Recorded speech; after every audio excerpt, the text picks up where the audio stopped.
Good evening and welcome to Sunday Live. My name is Emma and I am your host this evening. The aim of Sunday Live, as always, is to share our thoughts and experiences, our opinions, our life experiences with you and the journeys that we've been on to try and help you in your journey with God, whether you have been a Christian for many, many years or whether you have no faith at all and you're just exploring it, then hopefully the things that we talk about, the things that we share will bring you on in your journey. And we always aim to do it in a contemporary, inclusive and authentic way. And tonight we're going to continue our series of unboxing Bible stories. So we take an event, a story, a character from the Bible and we unbox it. We look at the story, look at the relevance for us today in 2025, heading into 2026, and discover what can we learn from it? How can it help us in our day-to-day life? Now, if I can just have a moment of indulgence. This week, I received a really lovely email from someone encouraging me and sharing a little bit about their story. So, Joyce, if you are watching and have joined us this evening, then this is your shout out. This is your thank you for sending me that email, for engaging with us here at Sunday Live every month, and for just inspiring and encouraging me and the team that you can't see that are behind the scenes. Which means, on that note, if you want to join in our conversation, if you want to share a thought, if you want to ask a question, if you just want to be in our conversation this evening, then you can do that by writing in the comments section on YouTube, or you can text us on the number on your screen now, 07624 566 261, and then a member of the team will pass that to me this evening, and we will get that into our conversation where possible. Now, on this December evening, we have Panda joining me at the table this evening. So welcome, welcome, welcome. Thank you. Tell us a little bit about yourself. Yes, so I'm Panda. I'm currently a youth worker working for a charity on the Isle of Man, and I also work in the Methodist Church as well, outreaching to youth of faith and youth of non-faith. So I have a bit of a variety of a job, and I thoroughly enjoy it, going to schools, do schools work. So I have a bit of a variety. And you've got 2 grown kids? I have 2 very much grown-up children. They're now young adults who are exploring the world for themselves. And yeah, that's been an interesting transition to go from being a mum that's been needed to now being a mum that's now an adult and a friend, and yeah, needed when I'm needed, not so much. Yeah, so a lot of diversity within your life. Absolutely. Okay, excellent. Who are you going to be talking about tonight? Who are we unboxing this evening? I'm unboxing Zachariah and Elizabeth because, you know, when you asked me to do this, I was thinking, oh, there's so many people I could have chosen. Yeah. But for this time of year and for this season in my life, Zachariah and Elizabeth are quite significant, and I spend a lot of time reading them. Oh, okay. So let's not assume that anyone has heard of Elizabeth and Zachariah. They pop up in the Bible in the New Testament a couple of times. Yep. But not hugely. Nope. So there's not a ton of information about them, but what do we know? Can you give us a rough outline of their story, of who they are, that kind of stuff? Yeah, so I'll start off with, we've just finished the Old Testament. So the Bible is split into 2 halves. There's the Old Testament, which is about God and the way the world went. And then there's the New Testament, which is about Jesus. And so we've had this Old Testament, and there's been silence for 400 years. 400 years, nothing. They've only got what the prophets said in the Old Testament to live on and to focus on, which they were told there was going to be something coming. There was going to be a saviour. There was going to be somebody arriving. But they had no idea who, where or when or what it was going to look like. So at the 400th year, Zachariah was a priest. He was a priest in a temple, and in those days, priests were quite high up in society. They had an important role to do because they'd have had all the religious ceremonies. They would have been in the temples doing lots of different jobs. But there was one job that they got to do once in their lifetime. And this is where this story starts. Zachariah's once-in-a-lifetime opportunity, which was so significant that this time of the year, it really makes me open the Bible and read it over and over again. And it's actually in the Gospel of Luke, and it's only in this Gospel that we hear this part of the story. So I'm super excited to share it with everybody tonight. Great. So if you don't know where Luke is, so as Pandora has said, we're in the New Testament. So you've got Matthew, Mark, Luke. Yes. And then John. So they're the four Gospels. So if you hear us referring to the Gospels, we're talking about the books of Matthew, Mark, Luke, and John. And we're in Luke for this story. Is there any particular part of the story you want to read now or pull out, or do you want to do that as we go? I think we'll do it as we go, Okay, really. excellent. So there are lessons to learn from this story. I tell you what, do you want to give us what you think those lessons are, and then we'll just take them one by one and explore them. So what do you think the lessons are from the story of Elizabeth and Zachariah? So the stories from Elizabeth and Zacharias, I think we can take on is patience. Yep. A lot of patience. They had to wait. They also had to accept things in their lives that perhaps that was not what they were wanting and not what they were wishing for.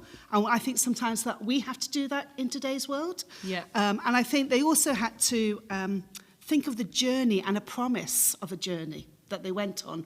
And they lived for that. They lived for it in a really faithful way that God then honoured them and took them on this journey that we're going to explore tonight.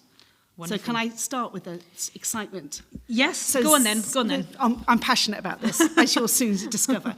Zachariah has been this priest for, he's of old age, they say in the Bible. We actually don't know the age of Elizabeth and Zachariah, but they were of old age, and they'd never had children.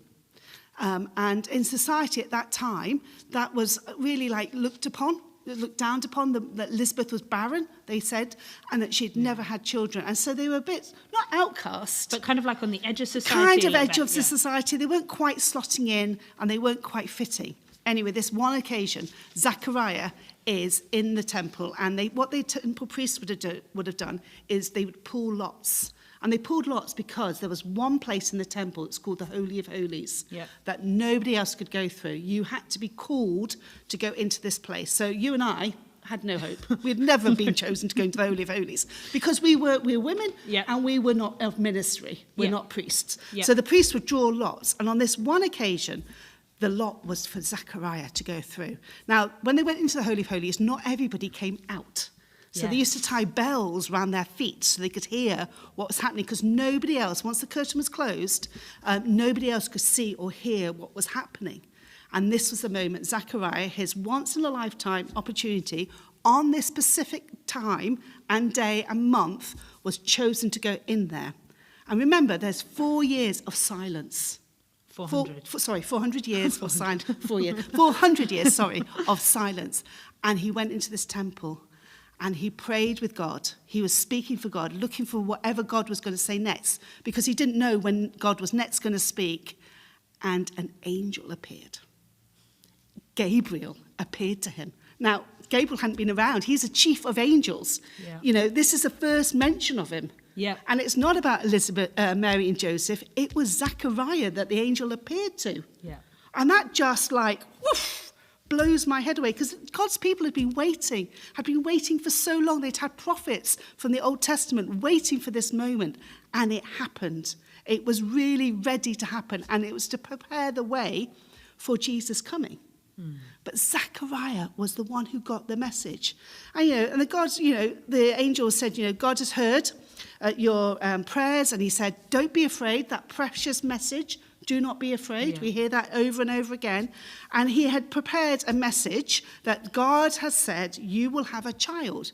And Zachariah's like, how can that be? What? Look how old I am. Look how old my wife is. We've never had children. How can this be? And a bit like Mary, he said, you will have a child, not supernaturally, but you will have a child.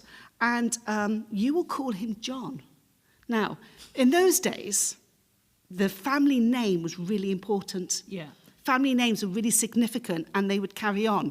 So Zachariah would not have called his child John. No. But Gabriel and God said, you are going to call him John. And Zachariah was like, I'm not going to do that. I'm just not going to do that. And Gabriel went, well, if you don't do that, there's going to be a consequence. Now, bear in mind, the consequences in the past would have been not coming back out of the Holy of Holies. Yeah. You'd have been pulled out, perhaps a little bit dead. But for Zechariah, he didn't say that. The angel said, if you don't proclaim him and profess him that you're going to call him John, I will make you silence until he is born. Yeah, it became like a mute. Yes. Yeah. So Zechariah went in, having spoken to everybody on the way in. See you later, guys. Look where I'm going. Came out and could speak to nobody. Can you imagine that?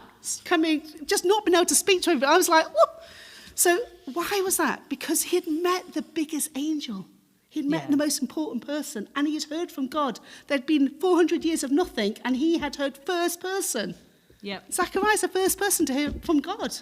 Yeah. And that blows my head. If it'd been me, I'd have been trying to tell everybody, but obviously I can't speak. So he goes home to his wife and explains to his wife what's happened. And I think he must have written it. Yeah. Or As a used priest, sign language. Yeah. There must have been some way, because he would have been of some schooling, so he probably would have been as able a to priest, communicate it as a priest in some way. Yeah. And so he went home, and lo and behold, Elizabeth became pregnant. As if God ordained it. It's the fine detail of this. Elizabeth became pregnant. Who was Elizabeth? Elizabeth was Mary's cousin. Elizabeth was Mary's cousin. So Zechariah saw the angel. Elizabeth became pregnant, of which the whole community would have quite clearly been able to see. But they would also know that Zechariah can't talk. They would also know. Sounds like a soap opera. It sounds like a soap opera. It does sound like a soap opera. But he would also know that he couldn't talk. And so, obviously, Elizabeth went into seclusion. She distanced herself from everybody while this baby was being formed in her. And they knew this baby was going to be special, but they didn't quite know why. And then she gave birth. And she gave birth, and Zechariah realised that it was really significant that he then said what the boy's name was going to be, because he had a boy, and he was going to be called John. And until Zechariah said that, because everyone was like, what are you going to call him? What are you going to call him? Which family name are you going to pick? And he went, I'm going to call him John. Shock, horror. They would have like, why? Why are you calling him John? Yeah. And then that's when he was able to break, and he could speak, just as God said, and he was able to say that he'd seen the angel.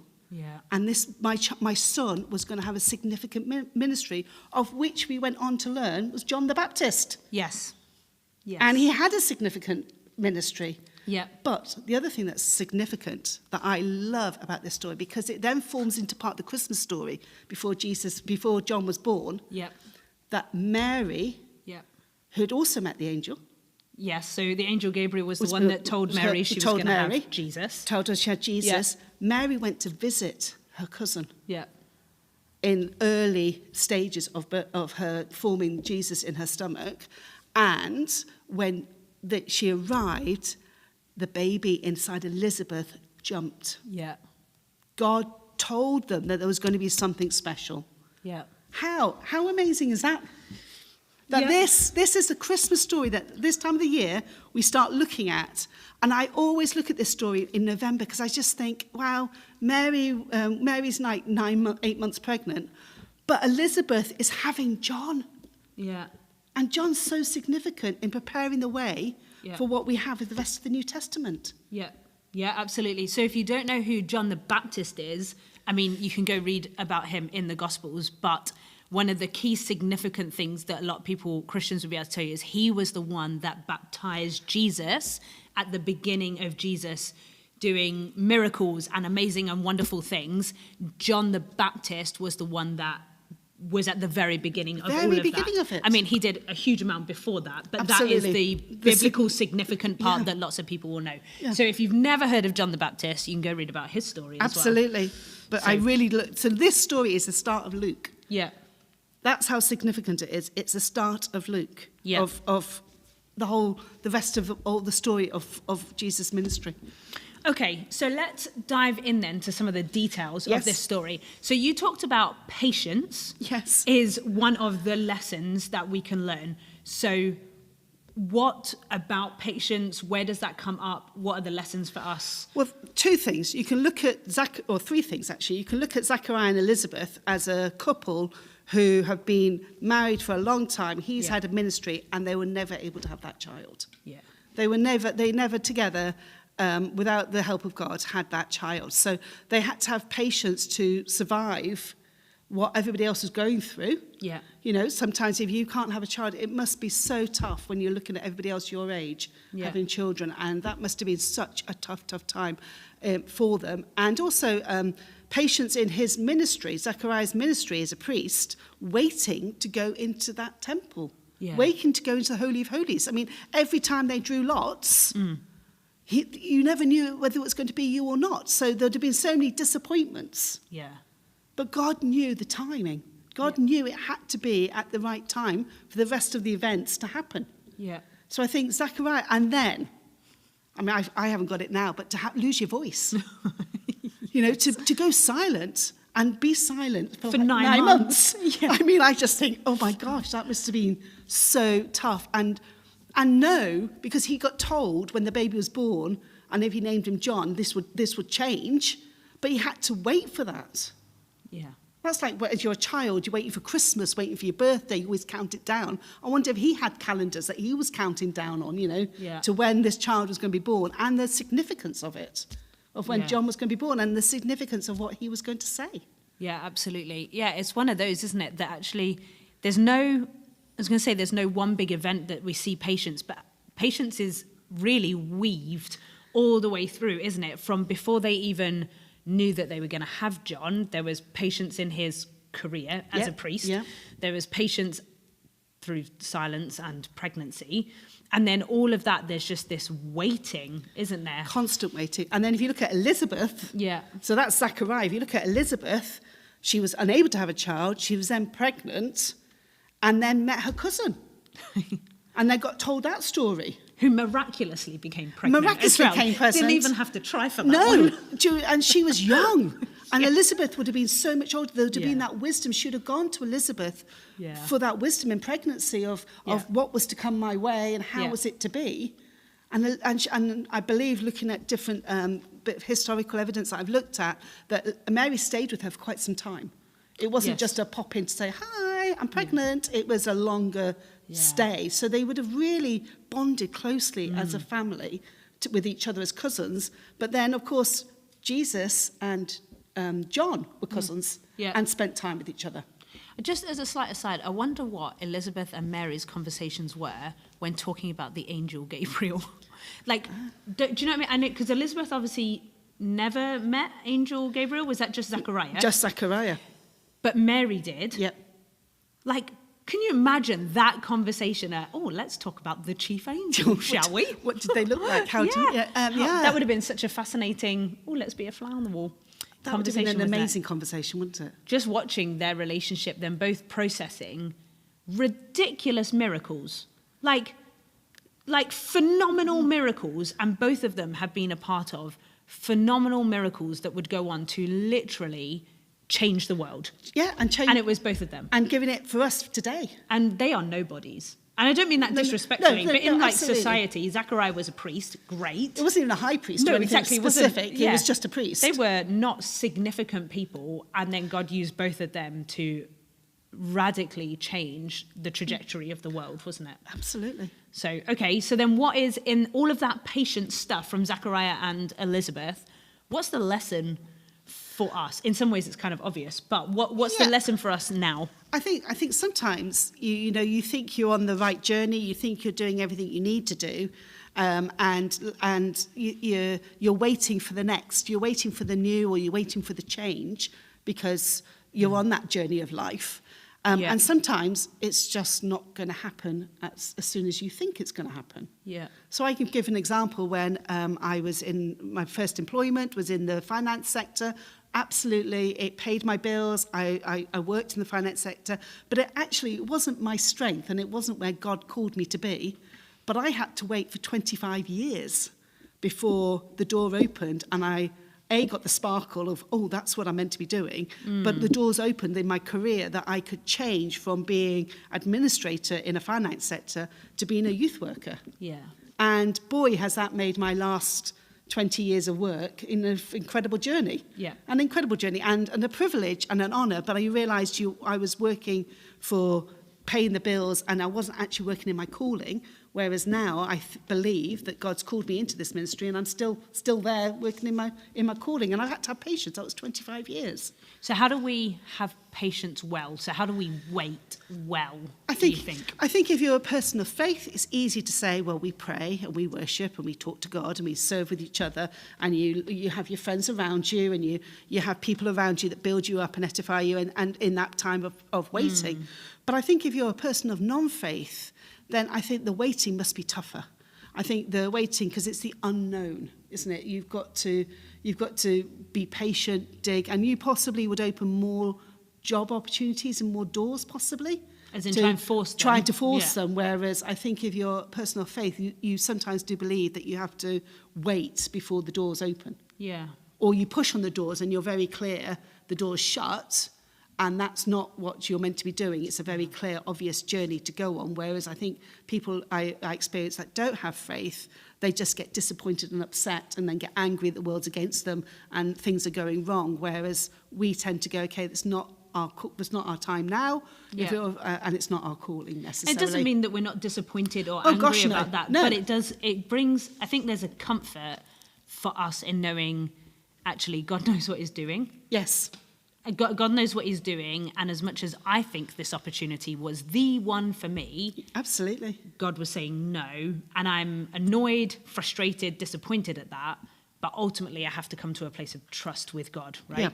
Yeah, and that's what they had to do. Yeah. Elizabeth and Zechariah had to wait and then got that trust. Yeah. Because can you imagine what people around would have said, if somebody of old age... Yes, you're so old. How are you having a baby? How are you doing it all? How are you communicating now that you're unable to? It would have been all of that. So that was patience. Yeah, absolutely. Okay, something else that you spoke about was that journey that they both went on. And I mean, loads of this is going to interweave with each other, isn't it? But you spoke about their journey, how it isn't always smooth and all of that. So how does any of that, so what part of the story are you thinking in particular, if there is one, and how does that apply to us today?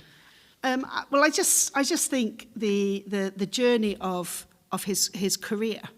You look at Zechariah's career when he was just a priest, and then suddenly he was almost built up again, wasn't he? Because he would have been known as something different. And then when he declared the truth of what God wanted him to do, it would have been seen and witnessed. I think sometimes that's a journey that we have to go on. We sometimes have to wait for that moment, that timing, that frustration in many ways. So for me, I didn't realise I was on a journey until I look backwards. Because when I look at my journey of faith, when I was 18, I was saved and I found God for the first time, and that was it. I was going to be a missionary. I was going to save the world. I was going across the world, and I was going to go to Bible college and really learn the Bible in depth, and that was me all sorted. But God had another plan. Because every time I went to go and try and go for an interview for Bible college, every time I applied for a missionary course, something happened on the Isle of Man that made me stay. Quite significant life-changing things happened on the Isle of Man, which meant I couldn't go for the interviews. And it was a bursary in one of the colleges actually went, maybe you're not meant to go overseas, Panda. Maybe your calling and your field is the Isle of Man. And it was that almost like Zechariah boof moment when I say John. It was Panda's boof moment of actually be content where I am right now. And not knowing what the future was. I was 18, but I was then content to stay on the Isle of Man because I realised that something would happen in my life here, not having a clue what it was going to be. But it's happened. Because I accepted that my field was here, and I was changing lives on the Isle of Man. Yeah, there's so much, and as you say, there's a real similarity, isn't there, with Zechariah in particular, in him in this career with so many desires as well, a desire to be a dad, most likely, within that. And actually, to then be silent, like, it's such a shocking thing, I think, because I just think, how do you, for 9 months, God just says, by the way, because you're not going to come along with me on this, you're not going to be able to talk for 9 months. But watch your wife grow the baby that I said you were going to have, so I'm going to prove all of this to you visually, and then not allow you to speak for 9 months. And just that journey of being in your own head for 9 months, because you can't communicate anything, right? So being in your head for 9 months, and journeying through watching your wife be pregnant and grow a human being and then give birth, and then for everyone to watch you name the boy not a family name, you get your voice back, and then have to deal with, let's face it, the judgment of you haven't chosen a family name. That's like, mentally, I wonder what his journey looked like for him in an inward kind of way, his relationship with God, whether he really pulled close in that time, whether he actually was frustrated at God. I think it would have been really easy to be frustrated at God, wouldn't it? But bear in mind what he was. He was a priest. So it doesn't say anywhere that he stopped working for those that 9 months. So I believe he would have had to have turned to the Old Testament. I think possibly his relationship would have gone deeper. Yeah, maybe. Because he had to rely. He knew what he met. He knew he'd met the angel. So he knew why he had the consequences, because it was the choices he made. And I think sometimes that's a hard thing, isn't it? We've got to live with the choices we make. Yes. Isn't it interesting that God didn't let him off the hook? No. As well, because he could have done. Yeah, he could have gone, oh, do you know what, doesn't matter. Even I'll if make like your wife mentally, pregnant anyway. Even if like mentally, Zachariah, I don't know, say it's 6-month mark, mentally went, okay, I'll name him John. Mentally, I'm there with you, God. I'll name him John. And God's like, yeah, it's not good enough. Too late. No. You can wait. Yeah. I told you have to wait for the birth. And you've made the biggest mistake, but you still have to wait for the evidence. Oh. And I wondered. Sometimes I often wonder when I'm reading this story is Zachariah he obviously met Gabriel, but he still had to wait for the proof of the miracle to happen for his wife, but also for him.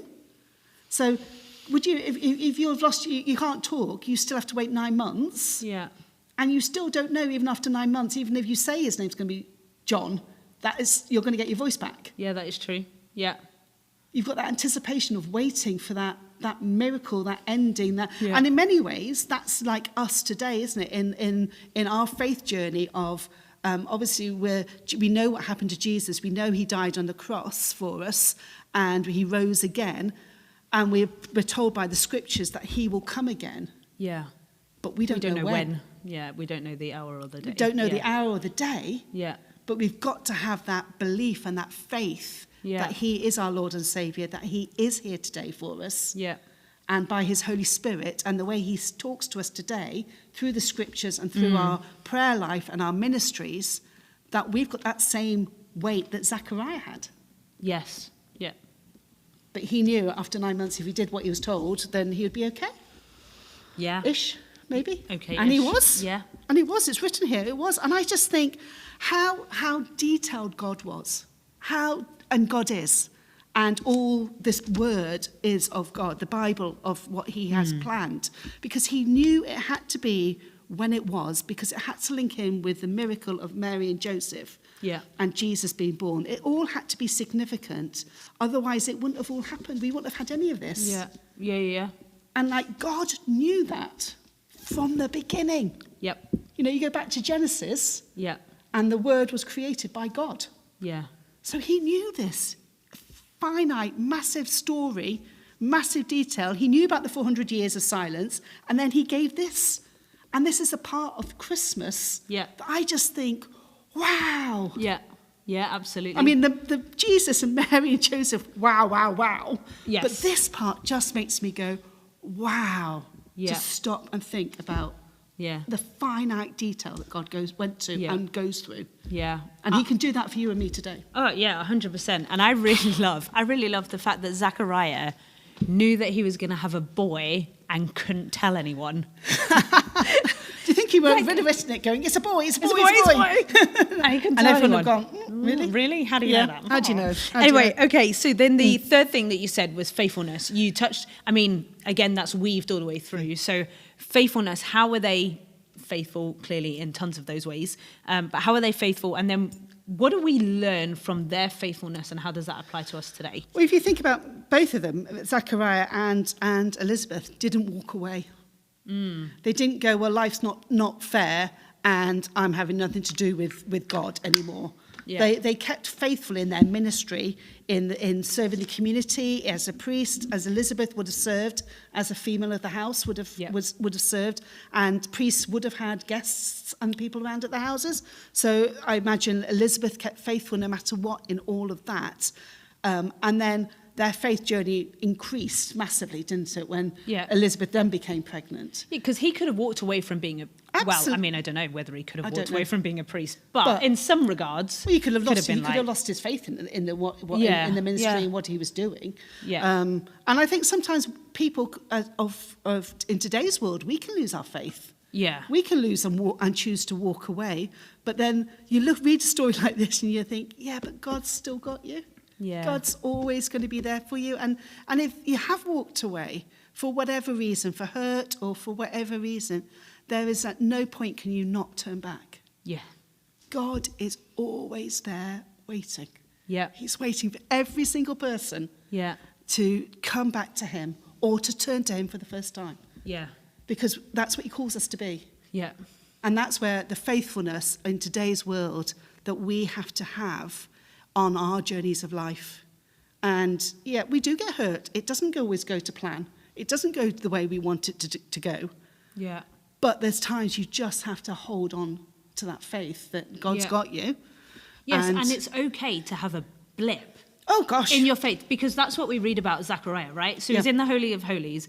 The chief angel appears as if you need more evidence that God is speaking, that there's an angel, a huge angel, stood in front of you, tells you a piece of information, and he's like, no, not for me. No, don't think so. So, like, he has got a visual representation of the power and character of God stood in front of him in the holies of holies so that only he can see, and he's still like, no, don't, I'm not sure I fully believe this, which kind of gives me comfort that it is okay when I have my little, God, did you really say that? God, are you really going to do that? When I have my, in comparison, teeny tiny faith crisis of like, God, what am I doing? Like, where are you? And I'm getting angry at him or I'm doing something. Zechariah literally had Angel Gabriel stood in front of him and heard the voice of God and still went, nah, I think I'm out. Like, it kind of, I find that comforting. And yet, despite his blip in faith, God pulled through on his promise, delivered on what he said he was going to deliver, and everyone lived happily ever after, sort of thing. Okay, fine. And that's not always the case for us. But he had a blip, but then came out of that blip. And came out of it before John was born. Because you can't tell me that John was born and then he went, I'll call him John. Like, he's had 9 months of thinking time. To go. So he must have already have got there and gone, this is John. So despite his blip, God didn't go anywhere. God stayed with him. God fulfilled his promise. So actually, I'm not saying that we should screw up, but when we screw up, it's okay. God's not leaving you. God's not disappearing. He's still there. He'll still fulfill his promises. You've just had a blip in the road. You've hit a bump. And that's okay. That's okay. That's okay. Yeah, it is okay. And I think the other significant part is that really once John's been born, we don't really hear much more. No. It's kind of, we don't know how old they were. We don't know anything else about their details. But they must have looked back and just gone, wow, what's just happened? What's just happened in this last year? And I think you can talk to many Christians who can give you testimonies and give you stories that are so significant. And you just go, wow, how did that happen? Yep. You know, there's lots of people who go on a journey that's day by day and it's just a standard journey. But there's some people in today's world will have those moments of the wow and the wonder. And I wonder, you can just imagine, well, they wouldn't have had tea, but I can just imagine Zechariah and Elizabeth in their old age later in life sitting there with a cup of tea going, how were we part of that? Yes. Sitting there in their little humble home. Yeah. But because of their faithfulness, it just blows me to it all. Yeah, and John turned in to be quite the weirdo, actually, didn't he? John the Baptist. Bless him. he turned into a bit of a weirdo, didn't he? Living in the desert. He was quite a wild man.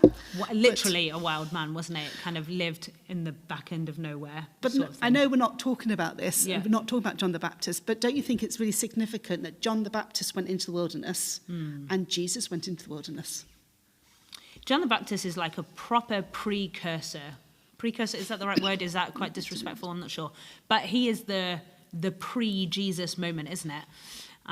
And he was not your ordinary guy. No. He wasn't. He No. was weird. No. Like, read the story. He was definitely an odd guy. But he completely was the one who people listened to before Jesus stepped into his time of ministry, of miracles and teaching and signs and wonders and all of that. John was kind of preparing the ground, wasn't he? Yep. Which is what we often say as Christians, that he's actually telling people, I'm not even the significant one. The significant one is coming. The Messiah is coming. I'm just here to get you ready for the Messiah, which I think is that mirrored maybe in Zachariah and Elizabeth a little bit, in the way that they behaved, the way that they stayed so close to God despite their circumstances. Actually, they were just preparing for John the Baptist to go do his thing, weren't they? They were. And they would have also they must have been a part of, as John and Jesus grew up together as cousins, they would have been part of that miracle also with Mary and Joseph, of the wow and the wonder of that part of the story. But yeah, they just seemed to then kind of disappear off, and yet they were the first people. It still blows me that they were the first people that God chose to speak to after 400 years of nothing. And then it's after John the Baptist is born. We then don't hear of Zachariah and Elizabeth again, do we? Nope. So we actually have no idea what happened to them, where they went, how they interacted with Jesus, how they, even as a boy or anything like that. We don't know anything. So they were these, in the grand scheme of things, insignificant people, but so ridiculously significant for the plan that God had for this world. Yeah, absolutely. Isn't it? Which means, actually, if you're feeling like a nobody, I mean, Elizabeth and Zachariah, right? Yep. If you're feeling like you're not having an impact in this world, if you're not making a difference to anyone's life, I can promise you, you probably are. You definitely. just haven't seen it yet. Yeah. Because or you they don't must, know. Yeah, because they must have felt that. Especially if we don't know if they were alive when John baptized Jesus. We don't know that. No, we don't. So they may never have seen that happen. Well, if you like to think that was the start of Jesus' ministry, so Jesus So he was in 30, right? I reckon there's a chance they were dead. I think they were dead because they were old. Well, exactly. So they probably never saw that, which means they would never have seen the fruit and the significance of their son. And I think that's sometimes like our journeys, isn't it? You have those conversations with people, or we like to say we sow a seed. And almost what this is about, you know, doing this live program, you don't know what seeds, what impact you're having, but we have to stay faithful. That we are sowing seeds, that we are inspiring people, we are telling people our news and our stories will change somebody's life.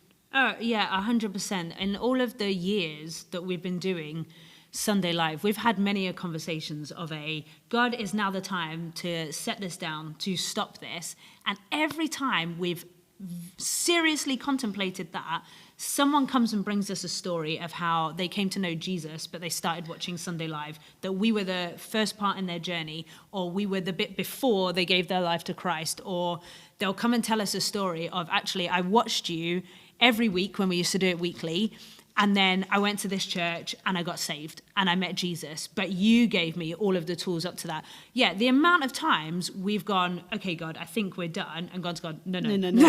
But we have no idea who any of you are watching. We have no way of knowing that, and I'm okay with that. Absolutely. Like, I've been hosting this now for a really long time, and I'm totally okay with that because I'm convinced God's asking us to do this. And I don't know the fruit of that, and I won't know the fruit of that, and I'm okay because God can see it, and I'm just okay with that. But it's very similar to Zachariah in his ministry. Yeah. Very, very similar, and that's exciting, do you not think? Yeah, totally. Okay, so you are clearly very passionate about this story. I am. Clearly, if you hadn't guessed, clearly very passionate about this story. Why? Why are you passionate about this story? Why does this story even matter? I know you've got the precursor of John the Baptist, But why this story? Why Elizabeth and Zachariah? Why is their story, why does it matter? Why are you passionate about it? Why am I passionate about it? Because we're building up towards Christmas. Yeah. And at Christmas time, it's this time of the year where we're all thinking about our family, thinking about people around us, thinking about people who we care about. Yep. And maybe you're thinking of those who we don't necessarily know and might care about, but we don't know that yet. Yeah. And I just think for me, to focus on this for the month of, like, I do it for November and December every year, because it just reminds me of the goodness of God. It just reminds me that he is in so much of the small detail. Yeah. That we think of the big stories, don't we? We think of the big picture. And I'm just like, oh my gosh. And the fact that he can use anybody just gives me so much hope and joy and and faith that, it could be you and me next. It could be Johnny down the street. It could be Tommy. It could be anybody. And it just gives me so much joy and remembering that how big God is. Yeah. Yeah. The bigness of him. Yeah. Because I think sometimes we put him in a little tiny, like he did this and he did that. But the bigness of him just blows me. So it's so significant for me that, you can tell I'm a bit contagious about it. And I wanted everyone to know that this is of many, many stories I could have picked and many, many people I could have picked. This time of year, significant start of Christmas, thinking about the beginning, the absolute beginning. Yeah, and what I love about this series that we've done is I think no one's picked an obvious story. Okay. So the very beginning of the series, we talked about the creation story in Genesis, and then we've talked about Barnabas. It's tiny bit in the Bible. Who the heck has heard of Barnabas? And then kind of talking about this, like, I think it's so great that we've covered, interestingly, apart from creation, which obviously that's a story, that's an event, we've covered less significant people, but they were always the pre-bit to something super significant. So you wouldn't have had Paul if you didn't have a Barnabas. Would we have had Jesus? I mean, we would have had Jesus, obviously. But I mean, because John baptized him, like, how would that run-up have happened if Zachariah and Elizabeth hadn't have had John in the way that they had John and all of that kind of stuff? So I think it's really interesting. The other thing I sometimes wonder is, how would God have broken his silence? Yeah. How and when would have God broken his silence? Because that was a long time for God's people to wait. Yeah. How and when would he have broken his silence if he didn't do it this way? Yeah. And that sometimes is a question, obviously, we don't have no answers for, because it's not the way it happened. But you just think, how does that make it all? And I love, in a very similar way to what God did with Jesus, so the whole of the Old Testament is building up to the Messiah coming. And then everyone, the Jewish nation, was expecting the Messiah to come in this triumphant, big, declarative way of a king riding in. I'm here, I'm the Messiah, and I'm ready, right? So that's what they're expecting. And Jesus came as a baby in the most unexpected way, but also God broke the silence of 400 years in an unexpected way with a lowly priest called Zachariah. And his angel. Yes, in the holies of holies where no one else was. So this real, you're intimate, expecting big, and actually he moves in the detail, that intimate, that close, it's mind-blowing, quiet way. The God of the universe chooses quiet, doesn't he? Twice. Yes, twice, to change the world. Excellent. Okay, so for non-Christians who are watching, who are listening to you and I excitedly ramble on about Elizabeth and Zachariah, what do you want to say? What do you want to say to them? Why does what we've talked about even matter to a non-Christian? Oh gosh, I just think if you were a non-Christian and your world was being upside down and a challenge, if you're in a place where you are being challenged by life at the moment, then this story can impact you for the simplest reason that he just chose two quiet, slow people who were getting on with their lives. And I think God can choose you. God can choose you in the middle of your chaos, or God can choose you if life is going really, really well. He can choose you to do significant things and to also to find him. I think he can use stories like this to help you have a faith and a belief, because it's there, it's evidence, it's written for us for today, as much as it was, when it was written.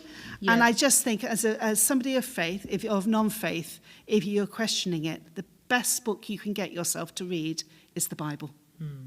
Have a read of the Bible, because once you start opening it up, there are so many things in history, so many things in life that you can look up and you can find out we're factually there, and you've got the Bible that just tells you how to do the tools of life. Yeah. And Great. it doesn't say it's going to be easy. No. No. And it wasn't easy for Zechariah, and it wasn't easy for Elizabeth, but God will make a way. Yeah. God will make a way, and he'll make a way for each and every person. Amazing. Thank you so much for joining us this evening and to share your passion with us, to share this story that maybe you've never heard of. But it's been really great to hear. And Panda just said that if you are exploring faith, whether you are a Christian, whether you are not a Christian, but you are just wanting to find out more, she said that you should get your hands on a Bible, and it just so happens I have one here. Our Sunday Live pack, which we've had since the very beginning of Sunday Live all those years ago, it contains a Bible, a 30-day practical introduction to the Bible, and then just some information about us as a church. And so I don't know where you are in your relationship with God, but if this would bless you, if this would help you on your journey, then we would love to give this to you free of charge, with absolutely no strings attached. We're then not going to continue to get in contact with you to find out how you're doing, although we can if you want us to, but we would just love to bless you on your journey and give this to you. So if you want one, no matter where that is, you can contact us on that number from earlier, 07624 566 261, and we will get that to you, because it's too important to not get that to you. So we would love that. That is us for this evening. So we are in December, as you all know, which means all that is left for me to say is that I hope you have a wonderful Christmas, regardless of whether it is big and busy or quiet and peaceful. Either way, I hope and I pray that you are blessed and that you will know the presence of God, and you will know that God chose to send Jesus into this world as a teeny tiny baby for you. He chose to send Jesus to live this life that we've heard a little bit about tonight, to eventually go to the cross, to be sacrificed so that he could rise from the dead and be resurrected, so that you and I can have a relationship with God himself. So in this time, in this festive period, regardless of what it looks like, I really genuinely hope and pray that you would know the presence of God, that you would know that Jesus was sent for you personally. I hope that this end of 2025 is a blessed one. I hope it is an exciting one. I hope that as we look forward into 2026, you look forward to a year of hope, of faith even, a year full of the love of God as you continue on your journey with him. We will be back here at Sunday Live on the 4th of January, 2026. So good night, God bless, and Merry Christmas.